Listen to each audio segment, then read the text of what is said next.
के बाद 1935 का भारत शासन अधिनियम, ठीक है। 1935 का भारत शासन अधिनियम, इसी में क्या था, केंद्र में द्वैध शासन लागू किया जाएगा, ठीक है। यानी केंद्र में द्वैध शासन की बात किस अधिनियम में थी, तो याद रखना 1935 के भारत शासन अधिनियम में ये बात की गई थी, ठीक है। 1935 के भारत शासन अधिनियम में केंद्र में द्वैध शासन की बात की गई थी, यानी यहां पर प्रांतों में द्वैध शासन समाप्त, ठीक है। यह भी याद रखना, प्रांतों में द्वैध शासन समाप्त कर दिया गया था, क्योंकि पहले प्रांत में आया था, पहले प्रांत में आएगा फिर केंद्र में आएगा, और जिस समय केंद्र में आया उस समय प्रांत में समाप्त। 1935 में यूपीएससी की स्थापना होगी। यूपीएससी की स्थापना होगी, रिजर्व बैंक की स्थापना होगी,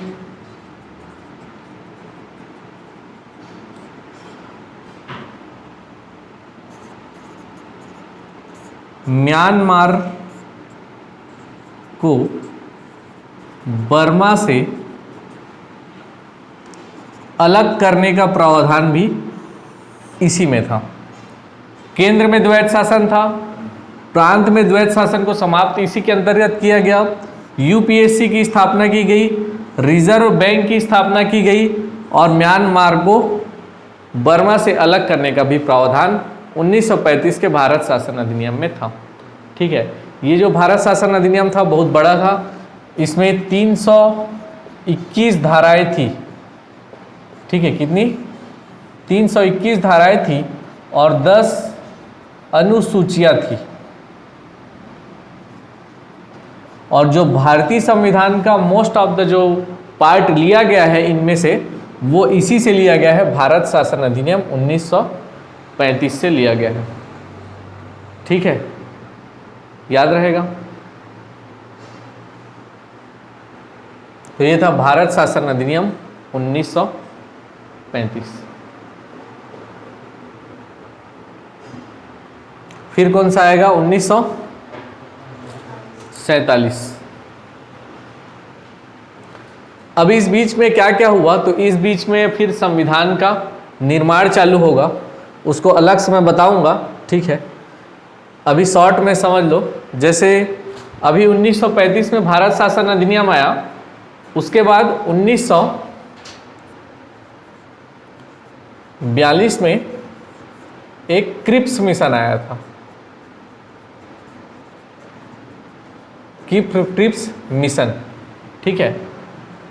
इसके पहले भी आया था 1928 में एक साइमन कमीशन, 1928 में आया था, वो 35 के भी पहले, 1919 के बाद, और 1935 के पहले कब? 1928 में 3 फरवरी 1928 को। ये इसका नाम क्या था? Simon commission.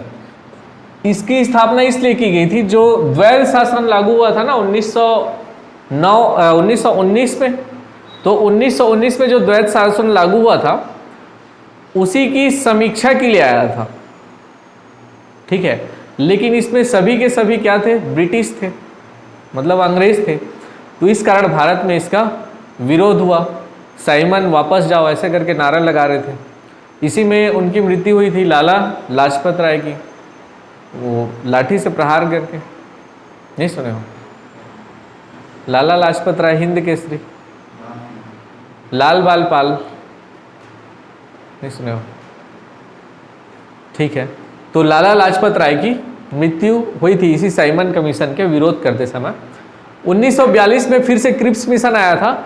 अब ये टाइम पीरियड ऐसा था जिसमें संविधान सभा की मांग की जा रही थी। संविधान सभा की मांग कहने का मतलब है संविधान को बनाने के लिए एक अलग से टीम तैयार किया जाएगा, ठीक है, ऐसी मांग चल रही थी। तो उस संविधान सभा की मांग को देने के लिए अलग अलग मिशन लाए जा रहे थे। तो 1942 में आया था क्रिप्स मिशन, ठीक है। लेकिन ये जो क्रिप्स मिशन था इसने कहा कि हम लोग संविधान सभा का निर्माण करेंगे, यानी भारत में भी एक संविधान का निर्माण होगा, लेकिन वे द्वितीय विश्व युद्ध के बाद होगा। इस समय विश्व युद्ध चल रहा था। 1939 से लेकर 1945 तक द्वितीय विश्व युद्ध चला, ठीक है। तो इसी बीच ये आया था क्रिप्स मिशन। तो इसने कहा संविधान सभा का निर्माण कर दिया जाएगा, लेकिन द्वितीय विश्व युद्ध के बाद करेंगे, ठीक है। तो इसमें भारत में इसका भी फिर से विरोध हुआ, क्योंकि ये विश्व युद्ध के बाद अगर मान लो जीत गया या हार गया, वो परिस्थिति कोई नहीं जानता है, तो बाद का वो तो कार्यक्रम है, ठीक है। तो इसीलिए इसका भी विरोध हुआ था। इसको गांधी जी ने इसी को कहा था post dated cheque.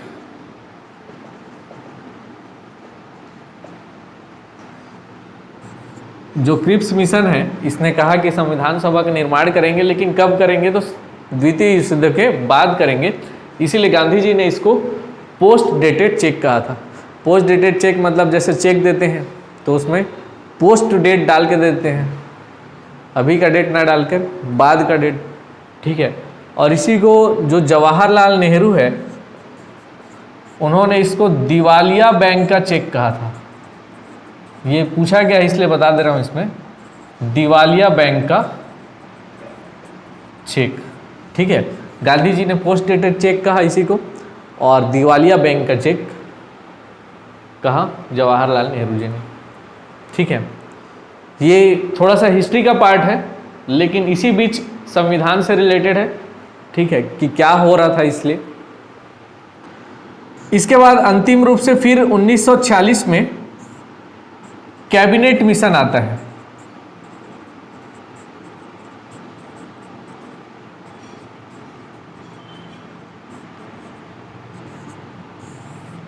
Cabinet mission आएगा, ठीक है। इसी के तहत अंतिम रूप से फिर संविधान सभा और संविधान के निर्माण की प्रक्रिया का जो प्रावधान था, अंतिम रूप से जिसे स्वीकार किया गया था, वो कैबिनेट मिशन था। कैबिनेट मिशन कब आया था, तो ईयर याद रखना 1946 में। ये था साइमन कमीशन, जो द्वैध शासन था उसकी समीक्षा के लिए आया था। ये था क्रिप्स मिशन, ये संविधान सभा की मांग को पूरा करने के लिए आया था, लेकिन ये इसका कंडीशन था कि द्वितीय विश्व युद्ध के बाद होगा, इसलिए इसका विरोध किया गया।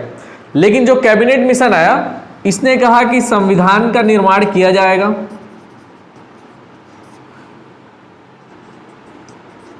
एक संविधान का निर्माण किया जाएगा, किसके लिए, भारत के लिए, और साथ ही साथ इसके निर्माण के लिए एक संविधान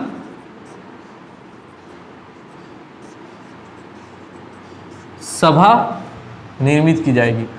और इस संविधान को निर्माण करने में कोई भी बाहरी हस्तक्षेप नहीं होगा। बाहरी हस्तक्षेप कहने का मतलब है जो भी संविधान का निर्माण होना है वो संविधान सभा तय करेगी, ठीक है। यानी संविधान सभा ही उसका प्रारूप तय करेगी कि कैसा संविधान बनेगा, बाहरी हस्तक्षेप उसमें कोई भी नहीं होगा। ये जो संविधान होगा ये अप्रत्यक्ष निर्वाचन प्रणाली पर होगा और सांप्रदायिक निर्वाचन होगा। अप्रत्यक्ष भी होगा और सांप्रदायिक निर्वाचन होगा, ठीक है। अप्रत्यक्ष कहने का मतलब यहां पर जो भी संविधान सभा के सदस्य होंगे वो डायरेक्ट रूप से नहीं चुने जाएंगे, बल्कि इनडायरेक्ट रूप से चुने जाएंगे। यानी पहले प्रांतीय विधानमंडलों से जो चुने हुए सदस्य हैं, जिसको डायरेक्ट जनता तय करती है, तो उन सदस्यों के द्वारा फिर से विधानसभा के सदस्यों का चुनाव किया जाएगा। डायरेक्ट हम लोग नहीं चुन रहे हैं, ठीक है, कोई जनता नहीं चुन रही थी। पहले विधानसभा के सदस्य, जैसे अभी सीएम या वोटिंग होता है तो डायरेक्ट पहले तो हम लोग एमएलए चुनते हैं, फिर एमएलए अपने में से किसी एक को, ठीक है। इसके लिए डायरेक्ट मतदान नहीं होता है। जैसे राष्ट्रपति का चुनाव, राष्ट्रपति का चुनाव हम लोग नहीं करते, हम लोग जो लोकसभा और राज्यसभा के सदस्यों का चुनाव करते हैं, ठीक है, सॉरी, लोकसभा और जो विधानसभा है उनके सदस्यों को चुनाव करते हैं। तो फिर राज्यसभा के सदस्यों को, इनका चुनाव, राष्ट्रपति का चुनाव लोकसभा और राज्यसभा के सदस्य मिलकर करते हैं, ठीक है। तो उसी प्रकार अप्रत्यक्ष निर्वाचन की शुरुआत, मतलब इसमें अप्रत्यक्ष रूप से निर्वाचन किया जाएगा किसके लिए, संविधान सभा के लिए, ऐसा कहा गया था। और साथ ही साथ सांप्रदायिक निर्वाचन की बात की गई थी। सांप्रदायिक निर्वाचन मतलब इसमें कहा गया था जो सिख है, मुस्लिम है और सामान्य है, सिख, मुस्लिम और सामान्य। सामान्य मतलब सिख और मुस्लिम को जो छोड़कर अन्य बच गए, ठीक है। इस प्रकार से सांप्रदायिक निर्वाचन होगा। मतलब जो सिख के प्रतिनिधि हैं प्रांतीय विधानमंडलों में, वो संविधान सभा के जो सिख सदस्य खड़ा होगा उसका चुनाव करेंगे, सेम वैसे ही मुस्लिम में, और जो बच गए वो सामान्य रहेंगे, उसमें सिख और मुस्लिम नहीं रहेंगे। इस प्रकार से सांप्रदायिक निर्वाचन प्रणाली होगी। और इसमें एक और था कि जो मतगणना होगी, मतगणना मतलब अभी जैसे कल होने वाला है मतगणना, ठीक है, तो वैसे ही जो मतगणना होगी ये एकल संक्रमण मत पद्धति पर रहेगी। एकल संक्रमण मत पद्धति इस पर आधारित रहेगी। जैसे राष्ट्रपति का चुनाव होता है तो ये भी एकल संक्रमण मत पद्धति पर रहती है। एकल संक्रमण मत पद्धति क्या होता है, जैसे मान लो 4 कैंडिडेट खड़े हैं, ठीक है, कैंडिडेट 1, कैंडिडेट 2, कैंडिडेट 3, कैंडिडेट 4। अब कोई एक वोटर है, ये वोटर 1, वोटर 2, ठीक है, और वोटर 3। ये वोटर 1 आएगा और उसके अकॉर्डिंग ये कैंडिडेट फर्स्ट है तो इसको पहले नंबर पर रखेगा, ये दूसरा है तो इसको दूसरे नंबर पे, ये तीसरा इसको स्थान देना चाहता है प्रायोरिटी में तो तीसरे, और इसको चौथे।